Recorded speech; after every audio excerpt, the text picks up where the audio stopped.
Cuando quieras.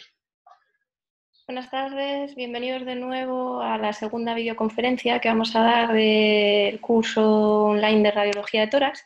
Y como veis, la presentación de hoy va a tratar sobre los patrones radiológicos asociados a las neumonías. Este es el índice de lo que vamos a hablar.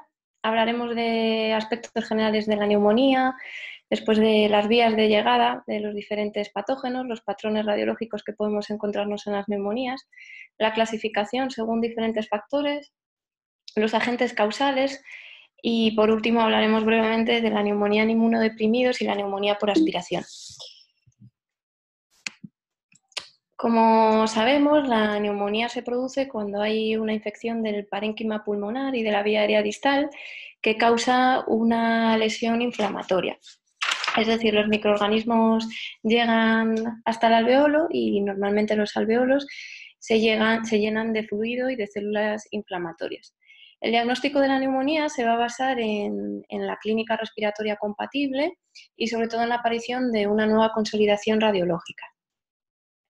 La neumonía además es una enfermedad muy importante porque es la primera causa infecciosa de muerte en el mundo, de lo que serían todas las infecciones del tracto respiratorio inferior.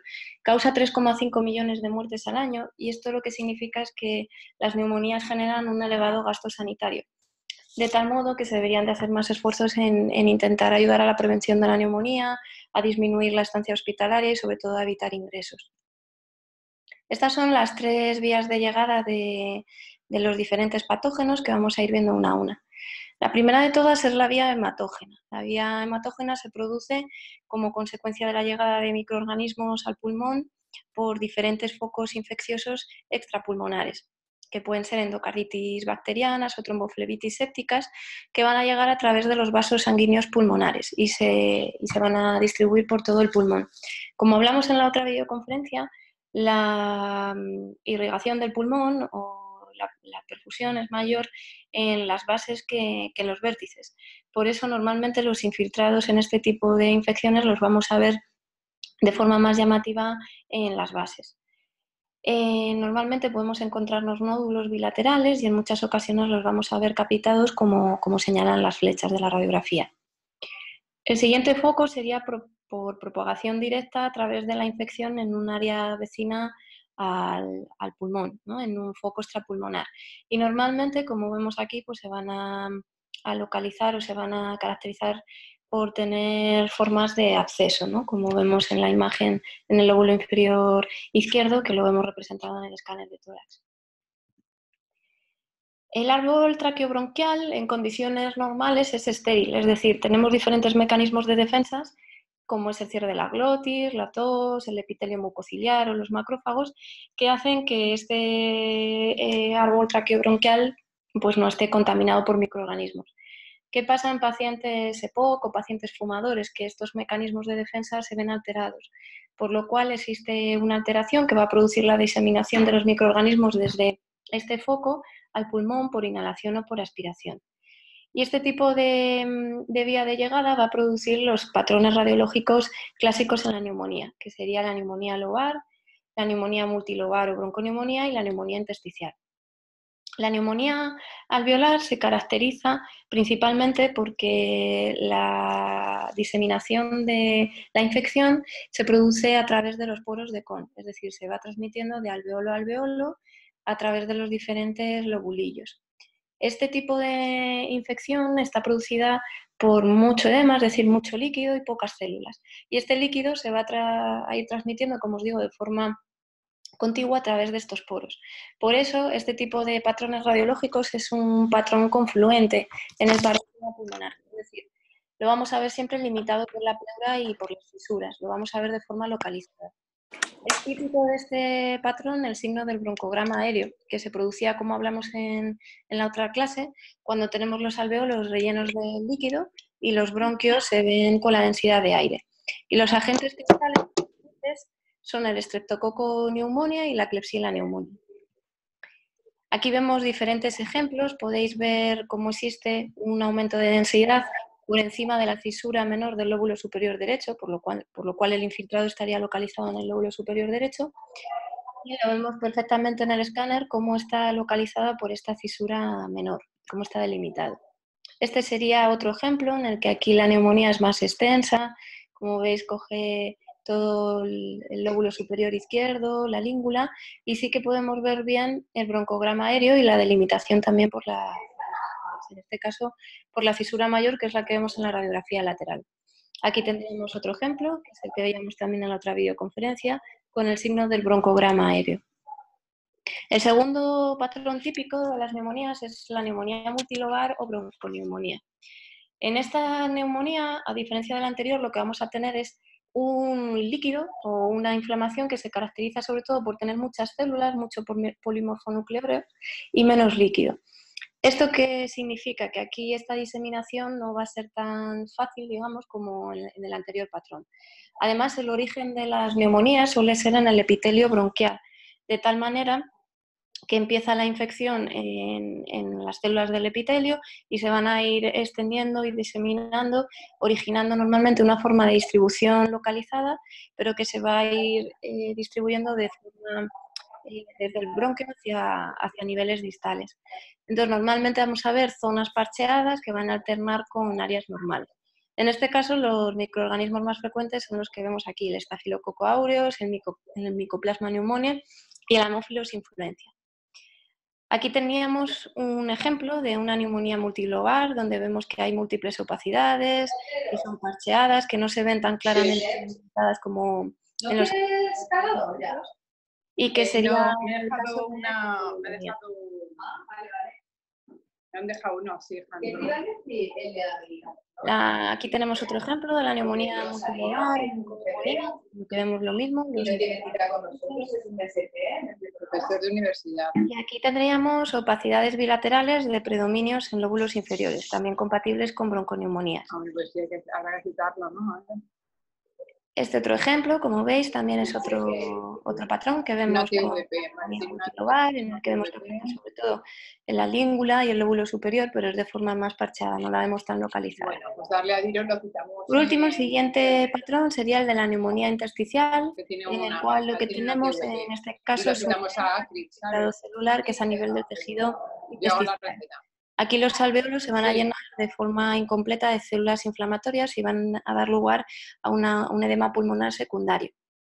Este tipo de patrón se caracteriza por tener opacidades reticulares mal definidas, que pueden estar localizadas o difusas. Y los agentes etiológicos más frecuentes son el virus, el Mycoplasma pneumoniae o el neumocistis. Aquí vemos también diferentes ejemplos, sería pues una radiografía en la que vemos diferentes opacidades, sobre todo en el lóbulo superior derecho, y en el escáner de tórax podemos ver cómo esto que estamos viendo aquí son áreas en vidrio deslustrado y que están delimitados por los septos interlobulares. ¿Esto qué quiere decir? Que aquí normalmente en el patrón alveolar lo que veríamos es que esto se inflama, esto se inflama, esto se inflama.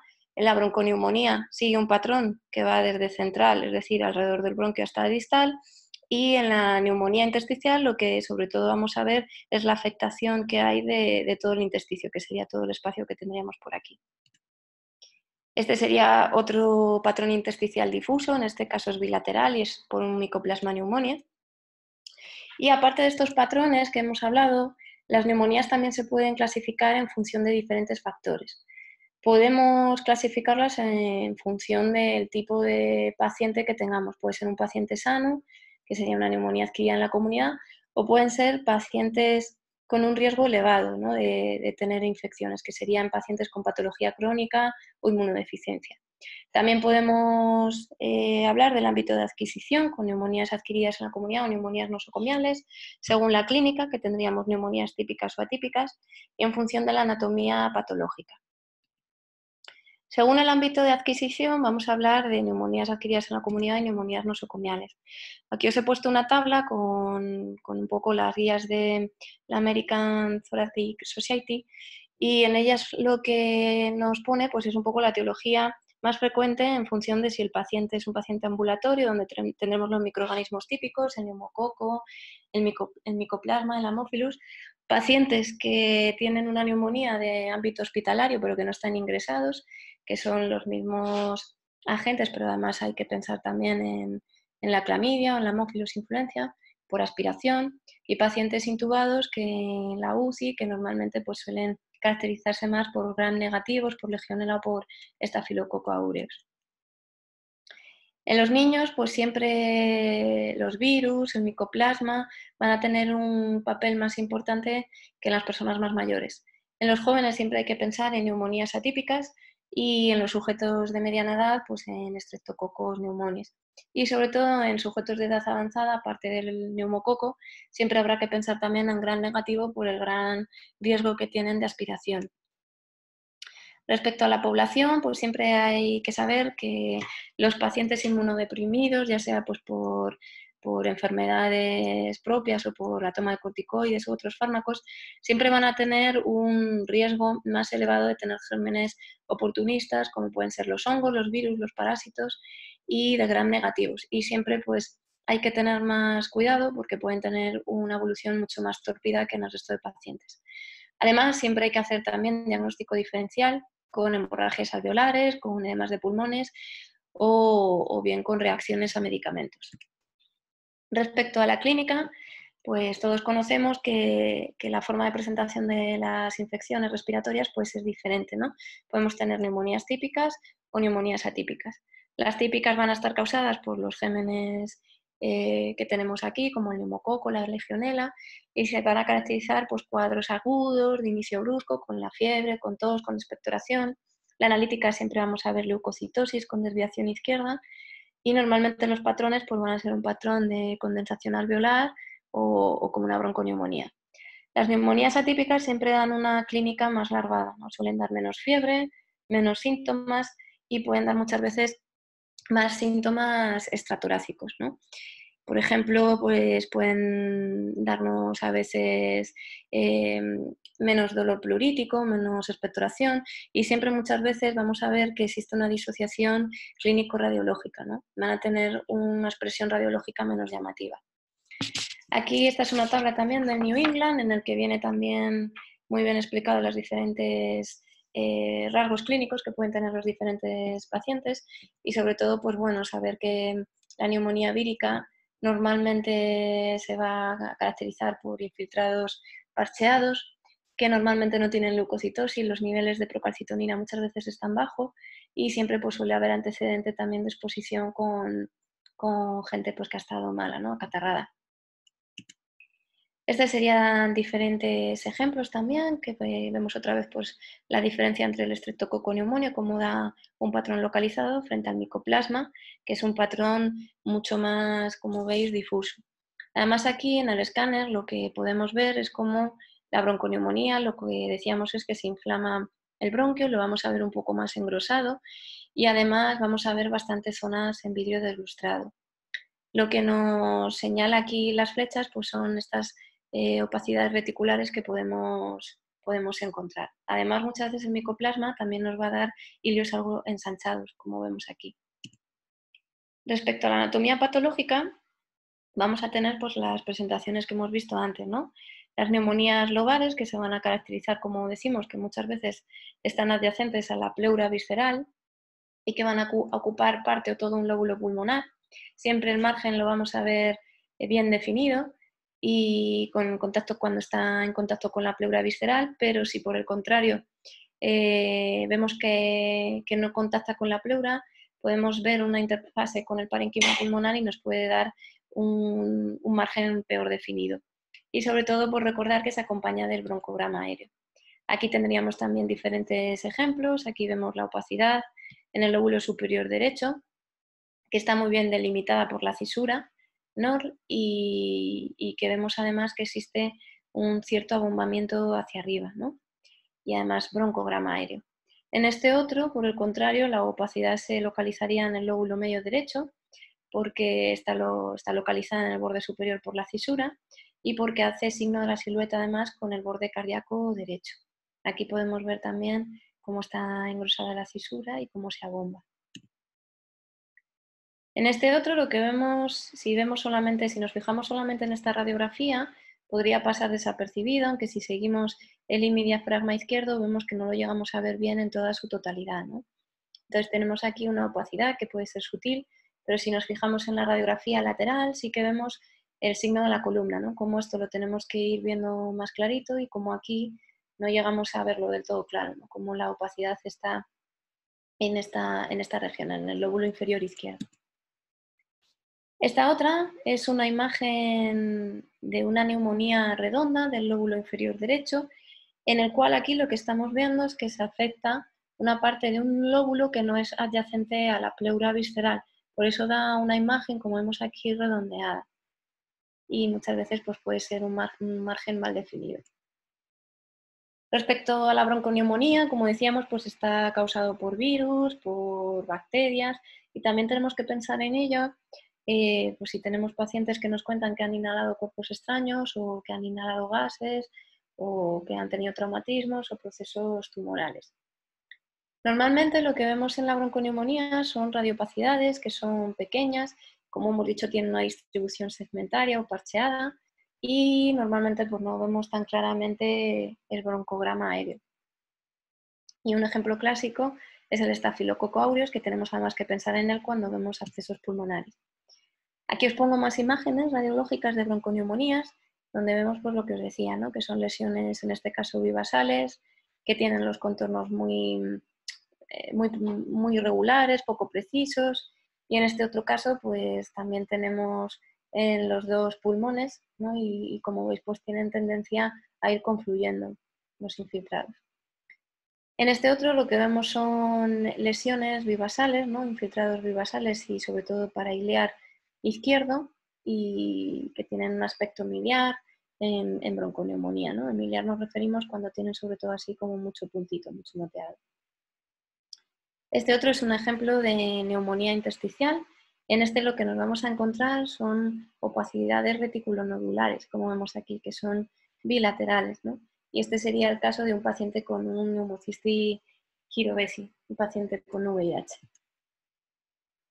Respecto al estafilococo aureus, como decíamos, sí que puede producir émbolos sépticos, como vemos en esta imagen, ¿no? en la que vemos imágenes radioopacas que están cavitadas y que sobre todo tienen tendencia a confluir en las bases, ¿no? Y este sería otro de los ejemplos que podemos encontrarnos en la anatomía patológica. Luego podemos hablar también de patrones radiológicos específicos, ¿no? La consolidación lobar, sobre todo tenemos que tenerla en consideración en pacientes que tienen neutropenia y se cavitan. Hay que pensar que puedan tener gran negativos los estafilococo aureus. La tuberculosis también tenemos que pensar cuando veamos una consolidación lobular, sobre todo cuando esté localizada en los segmentos apicoposteriores y se puede acompañar con o sin cavitación. Y siempre el diagnóstico diferencial pues habrá que hacerlo con estas patologías que vemos aquí, con el linfoma, con la embolia pulmonar, la hemorragia y el secuestro pulmonar. Aquí tenemos un ejemplo también de una radiografía de tórax donde vemos, como veis, que existe un gran infiltrado, ¿no? En todo el lóbulo superior derecho, con una imagen cavitada, y que sobre todo esta imagen cavitada la vemos claramente en la radiografía lateral. Este es el caso de una tuberculosis.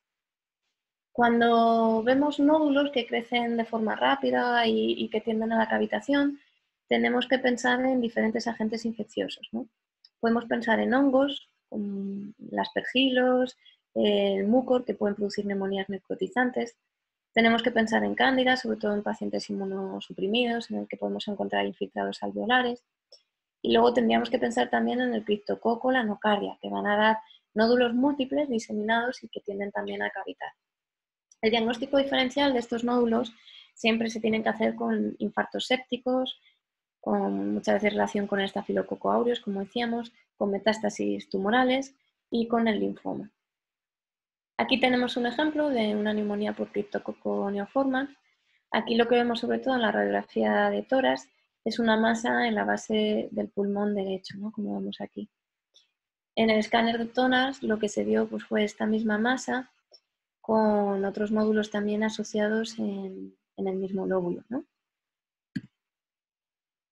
En la enfermedad pulmonar difusa, cuando vemos un patrón difuso, uno de los agentes que tenemos que pensar es el pneumocistis, sobre todo en pacientes VIH, y en pacientes también inmunosuprimidos se puede pensar en el citomegalovirus y en el herpes, ¿no? En el virus del herpes. El diagnóstico diferencial siempre lo vamos a hacer con la linfagitis carcinomatosa, neumonitis por radiación, sobre todo cuando ha habido antecedentes de radioterapia, toxicidad por fármacos, por ejemplo la miodarona, que puede dar fibrosis y empezar siendo un infiltrado difuso, neumonías intersticiales inespecíficas y con el edema pulmonar. Aquí tenemos el típico patrón de neumocistis.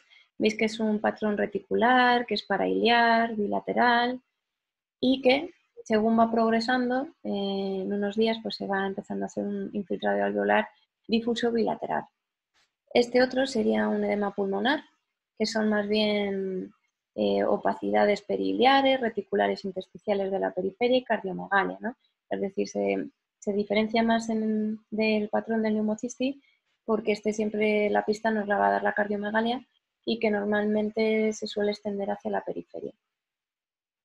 Respecto a las complicaciones que puede tener las neumonías, destacamos dos. Una sería el absceso pulmonar y otro sería el empiema. El absceso pulmonar, sobre todo, como hemos dicho, está producido por estafilococo aureus, por gérmenes gram negativos o por anaerobios.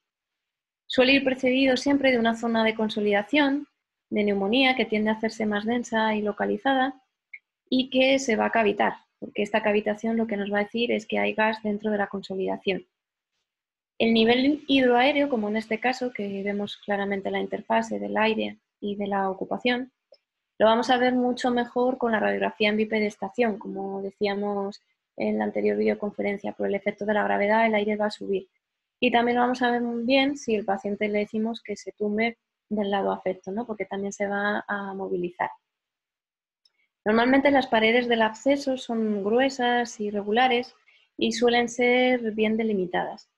Y un poco pues, por la anatomía siempre se va a afectar más los segmentos posteriores del lóbulo superior, los segmentos apicales del lóbulo inferiores y los segmentos basales más posteriores. Aquí tenemos el caso, como veis, pues, de una neumonía complicada que evolucionó y que se formó este absceso con el nivel hidroaéreo. La siguiente complicación que puede tener las neumonías son los empiemas, ¿no? Los empiemas son producidos también por los mismos gérmenes y normalmente en los empiemas lo que vemos es una neumonía que se complica y lo que vamos a ver muchas veces es un derrame, como en este caso, y lo que vamos a ver pues, es una zona con un nivel claramente que se extiende desde la pared torácica en la periferia del pulmón hasta todo lo que sería el interior. La densidad es homogénea. Y si vemos normalmente aire dentro del pulmón de esta condensación, lo que nos está diciendo es que existe una fístula broncopleural, es decir, entre la pleura y los bronquios. A veces es difícil llegar a verlo o a llegar a diferenciarlos en la radiografía de tórax, por eso muchas veces lo que hacemos es un escáner de tórax. Cuando nosotros vemos una radiografía de tórax, normalmente con una neumonía, lo que tenemos que marcarnos es unos objetivos. Lo primero que tenemos que saber es identificar la localización de la lesión que estamos viendo y la extensión, ¿no? Si lo que estamos viendo es algo localizado y que además se ha desarrollado de forma muy aguda, siempre aparte de neumonía tenemos que pensar en otras causas, ¿no? Sobre todo en las causas graves, como puede ser una hemorragia alveolar, que normalmente se acompañará porque el paciente tiene una anemización, y sobre todo con neumonitis obstructivas, que están producidas pues, por la aparición de un tumor que muchas veces debuta con fiebre, con tos, con dolor pleurítico y que puede hacer sospechar por la clínica una neumonía en vez de un tumor. Normalmente lo que siempre solemos hacer en casos de neumonías que han requerido ingresos es intentar hacer una radiografía de tórax pasado un mes o incluso 2 meses en pacientes ancianos o con diabetes mellitus para ver que la neumonía se ha resuelto completamente. Si por el contrario el patrón que vemos es difuso y tiene también un comienzo agudo, lo que podemos también sospechar, aparte de la neumonía, es diferenciarlo con un edema agudo de pulmón, que nos lo va a dar la clínica del paciente, y sobre todo también con distrés respiratorio. Esto lo podemos ver en pacientes que ingresan con neumonías y desarrollan un cuadro deterioro respiratorio muy agudo. Luego, por tanto, los hallazgos que nos encontramos tenemos que saber si son sugestivos de un proceso neumónico o de otra causa. Tenemos también, por tanto, que ver la evolución del proceso en las radiografías sucesivas, es decir, ver que se van resolviendo. e identificar las posibles complicaciones. Respecto a los agentes causales, la neumonía neumocócica, quizás la que más conocemos, porque es la causa más frecuente de neumonía adquirida en la comunidad, y es un poco el paradigma, el prototipo de patrón alveolar.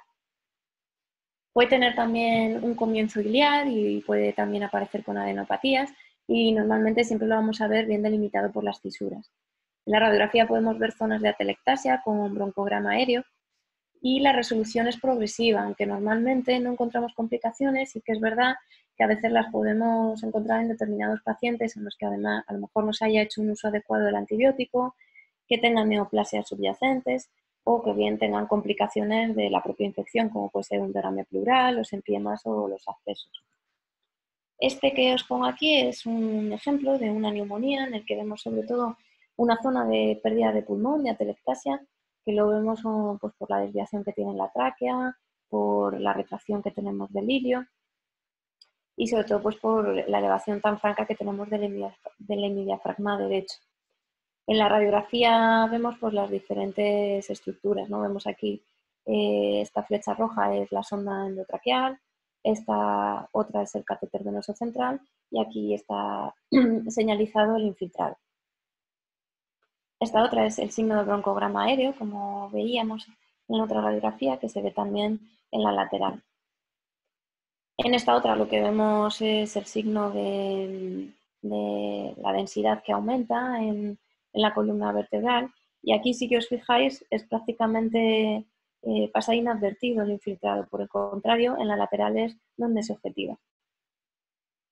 Este sería otro ejemplo de neumonía por Streptococcus pneumoniae, en el que el paciente ingresó con un infiltrado, que sobre todo lo vemos más en el lóbulo inferior izquierdo, borra un poquito, pero como en 24 horas el paciente evolucionó con empeoramiento franco, ¿no? Vemos que ya prácticamente ambos campos pulmonares están borrados.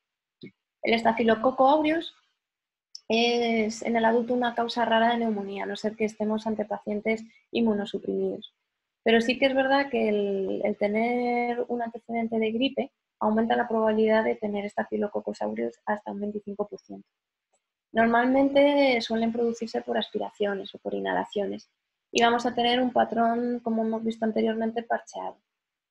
Si por el contrario la vía es hematógena, entonces lo que podemos ver es el patrón multinodular del principio, que veíamos en las imágenes y que suelen ser bilaterales y periféricos y con tendencia a la cavitación. Aquí vemos diferentes ejemplos también. Vemos una neumonía por un estafilococo aureus que se complicó con la formación de un absceso pulmonar. Aquí, si os fijáis, la cisura estaría por aquí marcada y lo que estamos viendo es que está en el lóbulo superior derecho. En la lateral se ve muy bien la imagen cavitada con el nivel hidroaéreo, ¿no? Y aquí también vemos muy bien la salida del bronquio con toda la inflamación y la cavitación. La forma neumónica sobre todo suele afectar muchas veces a lóbulos inferiores y suele ser bilateral, como vemos aquí. Y aquí lo que tenemos es un absceso en la base derecha, que vemos también que presenta paredes gruesas, que son estas que vemos aquí, y un nivel hidroaéreo. Respecto a la neumonía por aerobios, por gram negativo, son la causa más frecuente de neumonía nosocomial y suelen ser formas de bronconeumonía. Y lo vamos a ver la Klebsiella, que es típica de alcohólicos, la pseudomonas aeruginosa, que vemos sobre todo en pacientes con EPO grave, que han tenido ciclos de tratamiento antibiótico y corticoides, neutropénicos con leucemia, y el Escherichia coli, que sería otro de los gram negativos típicos que podemos ver. Hay un signo que ahora vamos a ver en un ejemplo que es bastante patroneumónico de la Klebsiella y que es que por el gran infiltrado que produce y la gran inflamación tiende a bombar la cisura. Existen diferentes formas muchas veces asociadas y podemos tener cavitación, derrame pleural y empiema. Aquí en esta radiografía de aquí lo que estamos viendo es una opacidad, como veis, de todo el lóbulo superior izquierdo. Y además en la radiografía lateral se objetiva un desplazamiento muy importante de la cisura que es, como veis, pues ha desplazado de lo que sería lo normal, que es esta imagen que tenemos aquí, a nivel posterior. Y esto es por lo que os digo del gran exudado que produce. Este otro es un ejemplo de un paciente alcohólico que ingresa por neumonía y que lo que se aisló fue también una Klebsiella pneumoniae. Aquí también vemos cómo se ve bien el abombamiento de la fisura menor y de la fisura mayor que estamos viendo aquí, fijaros. Y además aquí lo que señalamos también es el desplazamiento del bronquio que se produce por la pérdida de volumen. La neumonía por anaerobios, sobre todo la vamos a encontrar en sujetos que tienen muy mala higiene bucal, ¿no? En pacientes alcohólicos, en pacientes que tienen alteración de la deglución, como son muchos de los pacientes ancianos, porque muchas veces pues, acompañan de demencias o enfermedad de Parkinson, que puede alterar este eje de la deglución. Normalmente los anaerobios que nos encontramos son bacteroides, estreptococos, y los vamos a ver como radiopacidades de bordes irregulares. Por la propia anatomía, como decíamos también anteriormente, vamos a tener la localización basal en los segmentos más posteriores o bien van a afectar a los segmentos más apicales de los lóbulos inferiores. Estas neumonías por anaerobios sí que es frecuente que se puedan cavitar y que podamos tener en piemas.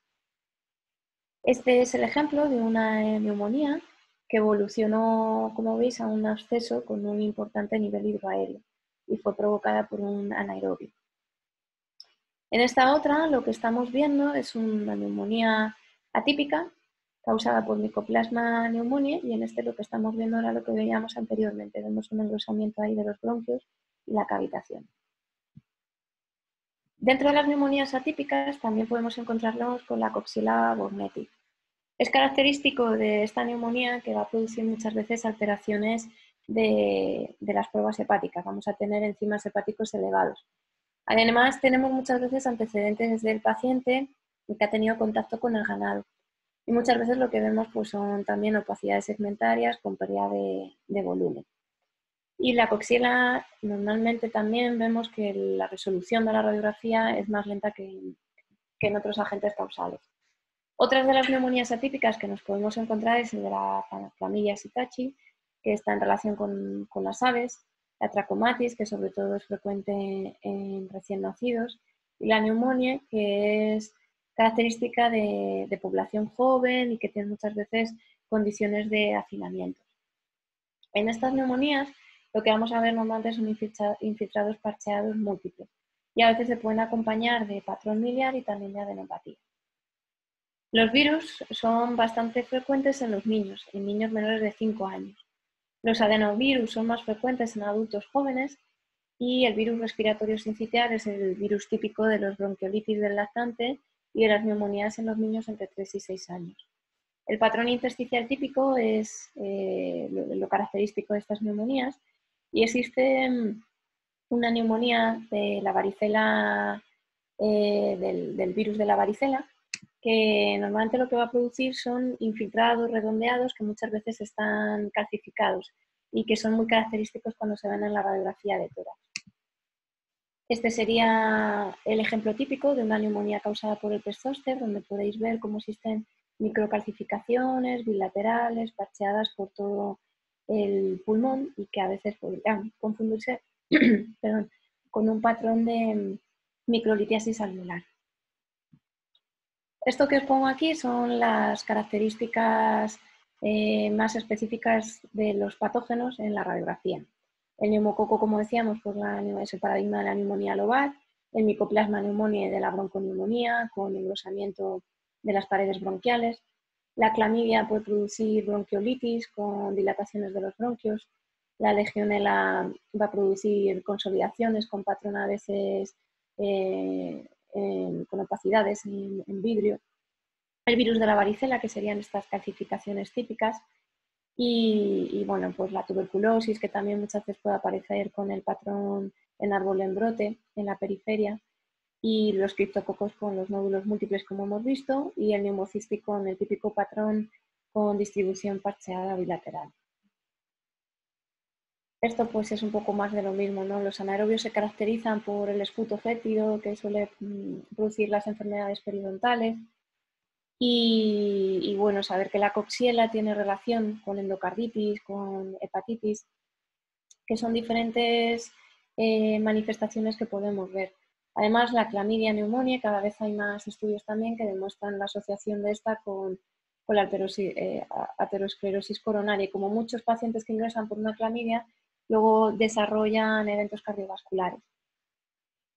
En inmunodeprimidos, simplemente pues, recordar que existen diferentes causas de infiltrados pulmonares en estos pacientes, que tenemos que pensar en infecciones de mayor importancia que en pacientes que no lo están, y por tanto siempre cubrir con un patrón antibiótico de amplio espectro. Podemos también tener infiltrados por la propia afectación de la enfermedad de Baxter, por toxicidad terapéutica, como decíamos anteriormente, pues por fármacos, por transfusiones, por radioterapia, y tenemos que diferenciarla muchas veces de otras causas, ¿no? Como pueden ser el edema, la embolia y las hemorragias. En la neumonía en inmunodeprimidos, según el patrón radiológico, la evolución de la inflamación, del infiltrado que veamos en la radiografía de tórax, podemos ver o podemos orientarnos a diferentes microorganismos. Si vemos una consolidación que se ha desarrollado de forma aguda, entonces deberíamos de pensar en bacterias. Si por el contrario el inicio ha sido subagudo y tiene una evolución más crónica, sería más característico de micobacterias y de hongos. Si son más bien nódulos lo que vemos, de forma aguda tenemos que pensar en émbolos sépticos o émbolos de una endocarditis o un estafilococo aureus. Y si es más subagudo, pensaré en micobacterias, en hongos o en endocardio. Si por el contrario es difuso y es con una presentación aguda, pensaremos también en bacterias. Y si es subagudo, en neumocistis o en virus. Este que os pongo aquí es un paciente con SIDA que debuta con un proceso bronconeumónico importante y por iatrogenia pues se le hace un neumotórax derecho, ¿no? Que como veis se ve localizado aquí. Las lesiones inflamatorias fueron evolucionando a la formación de múltiples abscesos, como vemos aquí, y al final el paciente falleció. Por eso nos explicaba de que siempre los sujetos inmunosuprimidos tienen peor mortalidad. Os lo pongo porque es el típico patrón de un síndrome de distrés respiratorio agudo. Este fue una paciente que ingresó por una neumonía y que desarrolló rápidamente mucha insuficiencia respiratoria, teniéndola que intubar y con aparición, como vemos aquí, de las opacidades alveolares difusas. Una diferencia con la insuficiencia cardíaca, que por ejemplo se puede producir en estos pacientes por la suroterapia, la antibioterapia intravenosa, es que en este caso no vemos derrame pleural. Aquí lo que vemos también en la flecha roja es la sonda endotraqueal y aquí la negra lo que vemos pues, es el catéter venoso central. Este otro que os pongo es un ejemplo típico de una aspergilosis invasiva. Aquí en el lóbulo superior derecho vemos un infiltrado que tiene características espiculadas y aquí se ve muy bien el signo del halo, que es esto que vemos aquí, ¿no? Que vemos la consolidación, vemos como una zona con espiculaciones, ¿no? Que nos puede hacer sospechar de malignidad y vemos también pues, una zona de vidrio derrustrado. Esto es típico de la aspergilosis invasiva que se da más en sujetos inmunosuprimidos. Respecto a las neumonías aspirativas, pues como hemos dicho ya anteriormente, se pueden producir por sustancias químicas o por alimentos. Sobre todo son frecuentes y hay que pensarlas en pacientes ancianos o que tengan trastornos deglutorios o alteraciones a nivel del sistema nervioso central. Y las localizaciones más frecuentes van a ser el lóbulo superior y medio derecho. Les vamos a ver como áreas de densidad variable, irregulares y mal definidas. Este sería un ejemplo de un paciente semicomatoso que se aspiró y como vemos pues un infiltrado, sobre todo en el lóbulo, en el lóbulo medio derecho, ¿no? Por borrar borde cardíaco y también en el lóbulo superior izquierdo. Y aquí lo que os muestro es una imagen que es compatible con el síndrome del lóbulo medio. El síndrome del lóbulo medio es una entidad clínico-radiológica que normalmente es crónica y que se caracteriza por la obstrucción del lóbulo medio con la formación de atelectasias recurrentes a este nivel. Y se produce aquí porque la bifurcación entre el lóbulo superior y el lóbulo inferior deja poco espacio y hace que este bronquio que se dirige al lóbulo medio tenga un origen más estrecho, ya de menor calibre. Entonces, normalmente pues aquí tienden a hacerse zonas de infección, de inflamación, que a la larga pueden desarrollar atelectasias, neumonitis o bronquiectasias por las infecciones repetidas. Hay que pensar siempre en infecciones, pero también pueden tener el origen en enfermedades infecciosas inflamatorias benignas, como puede ser el asma o otras que hay de causa idiopática. El diagnóstico diferencial de la neumonía es muy importante.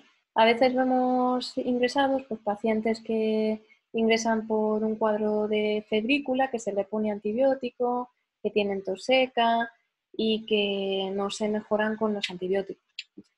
Aquí lo que tenemos que pensar siempre es en causas de neumonía que no son infecciosas, como la neumonía organizada criptogenética, que es la NOC, y que como vemos aquí pues tiene un curso crónico, larvado, de pues, en torno a un mes de evolución, de varias semanas. Y lo que se van evidenciando son diferentes zonas de condensaciones a nivel de todo el pulmón. Aquí además, en vez del signo del halo que veíamos en la radiografía de la aspergilosis, lo que vemos muchas veces es el signo del halo reverso, es decir, la densidad va a estar como más periférica a lo que es el infiltrado y el vidrio del lustrado más central. Otra causa que puede hacer que el antibiótico no esté siendo eficaz y que el paciente no evolucione bien es que en vez de una neumonía infecciosa tenga una NEC, que es la neumonía eosinófila crónica, y que normalmente se caracteriza pues, por infiltrados que son periféricos, son de predominio periférico y en la analítica sobre todo por eosinofilia marcada. Hay que hacer el diagnóstico diferencial con la neoplasia, con linfomas que muchas veces dan consolidaciones infiltrados a diferentes niveles, etcétera, etcétera. Y ya como conclusiones, pues simplemente decir que las neumonías se pueden clasificar en función de los diferentes patrones radiológicos, básicamente en lobares, multilobares o intersticiales, que es básica siempre para hacer el diagnóstico, pero no tenemos que olvidarnos de la clínica del paciente. El tórax siempre tenemos que solicitarlo cuando tenemos sospecha de que existe una complicación y en pacientes inmunosuprimidos. Y como decimos, pues que es fundamental conocer lo que le pasa al paciente en la clínica. Y siempre conocer que existen diagnósticos diferenciales de las neumonías que tenemos que pensar. Y nada más. Muchas gracias a los que estáis conectados. Y no sé si tenéis alguna duda o algún comentario.